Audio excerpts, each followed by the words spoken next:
ညဘက်ရောက်တာတောင်မှလုံးဝမပြတ်ပဲဒီလိုမျိုးတနေကုန်ခံတဲ့ make up မျိုးလေးနဲ့ချင်တော့ဒီဗီဒီယိုကိုအဆုံးထိကြည့်တော့နော်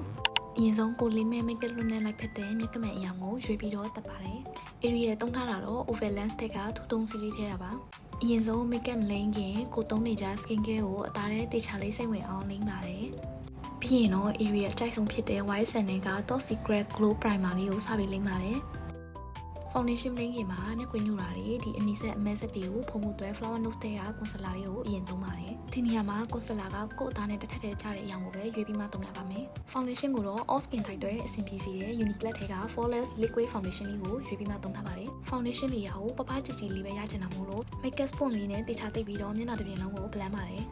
ပါနီအတွက် timer ထုတ်ထားတဲ့ shadow stay peach ရှောင်းလေးကိုသုံးပြီးတော့နှလုံးအဆန်အောက်တက်တက်ကနေနှထင်ရိုးထိနေရာလေးချပါမယ်။နောက်တစ်ဖက်ကိုလည်းနေရာချပါမယ်။နားတဲ့ shade လေးပူပေါ်အောင်လို့နှာခေါင်းအောက်မှာပါးစောက်ပုံစံလေးနဲ့မျက်ခုံးအဆန်နားလေးမှာရော shade လေးကိုတခြားလေးထည့်ပါမယ်။ပြီးရင်တော့ makeup brush လေးနဲ့တခြားလေးလိုက်ပြီးတော့အရောင်လေးတွေပြီးသွားတဲ့အထိ blend ပါမယ်။ပြီးရင်ဂျူဂျီတော့ခွန်တိုးဖက်လက်ထဲက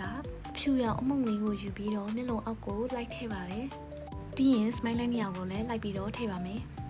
နားတန်အပေါ်နဲ့နှာခမ်းအပေါ်မေးစီအောက်ကိုလည်းလိုက်ပြီးထည့်ပါရယ်နားတန်လေးဖို့ဖို့အတွက်ညူရောင်လေးကိုယူပြီးတော့နှာခုံးဆက်ကနေနှာခေါင်းထိပ်တီဖြေးချပြီးတော့ blend ပါမယ်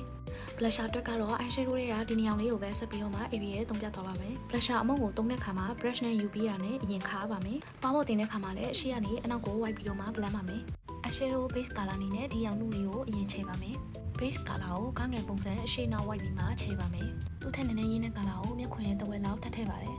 ပြီးရင်ဒီ brush အသေးလေးနဲ့မျက်လုံးရဲ့အောက်ကိုအရောင်နူးလိုက်ချင်ပါတယ်။သူ့ထက်သေးတဲ့ brush ကိုသုံးပြီးတော့အရောင်ရင်းတဲ့ color ကိုယူပြီးမျက်လုံးအဆက်နာတောက်လျှောက်လိုက်ပြီးမှဆွဲပါတယ်။မျက်လုံးအောက်အရှိအဆက်နာလေးနဲ့မျက်ခုံပေါ်ကို highlight လေးလိုက်ထည့်ပါတယ်။ပြီးရင် eyebrow mascara အညူရောင်လေးကိုသုံးပြီးတော့မျက်ခုံးရဲ့အရောင်ချိန်ပါတယ်။မျက်တောင်ကုတ်ပြီးတာနဲ့ဝူဝူထဲက mascara လေးကိုသုံးပါမယ်။ပြီးရင် eyeliner ချေဖို့အတွက် GMCY လေးက gel liner လေးကိုသုံးပါမယ်။ gel liner ဆွဲတဲ့အခါမှာမကျိုးအောင်လို့ထိပ်လေးကိုတတိလေးပဲထုတ်ပြီးတော့မှပဲဆွဲပါမယ်။မျက်တောင်ကတော့ mousse ထဲက number 115လေးတက်ပါမယ်။မျက်တောင်လေးတက်ပြီးသွားရင်တော့ chair ရပ်ထဲက highlight လေးကိုပါယိုနာတန်နဲ့မေးစီအောက်မှာထည့်ပါမယ်။ပြီးရင်တော့နှခမ်းနီ base နေနဲ့ Dior ရဲ့100 color လေးကိုစိုးပါတယ်။ပြီးရင်ကိုကိုထေးရဲ့ဒီနီယောင် color လေးကိုသုံးပြီးတော့နှခမ်း shade လေးတွေပေါ်အောင်ထည့်ပါတယ်။ပြီးရင်နှခမ်းနီ brush လေးနဲ့လိုက်ပြီးမှဖြည့်ပါမယ်။နှခမ်း shade လေးပိုပြီးကြွနေအောင် gloss လေးထပ်ပြီးထည့်ပါတယ်။ final အနေနဲ့ setting spray လေးကိုမျက်နှာတစ်ပြင်လုံးလိုက်ပြီးမှဖြန်းပါမယ်။ခုဆိုရင်တော့လုံးဝမကွက်ပဲတနေကုန်ခံမဲ့ makeup လို့လေးပြင်လုပ်ပြီးတော့ပါပြီ။ makeup လေးနဲ့ခါမှာ makeup သားမကွက်အောင်မရွေ့အောင် makeup တွေအရင်မပြောစီဖို့အတွက်အရေးကြီးတဲ့အချက်၃ချက်ကိုနောက်ဗီဒီယိုကြအသေးစိတ်ရှင်းပြပေးပါမယ်နော်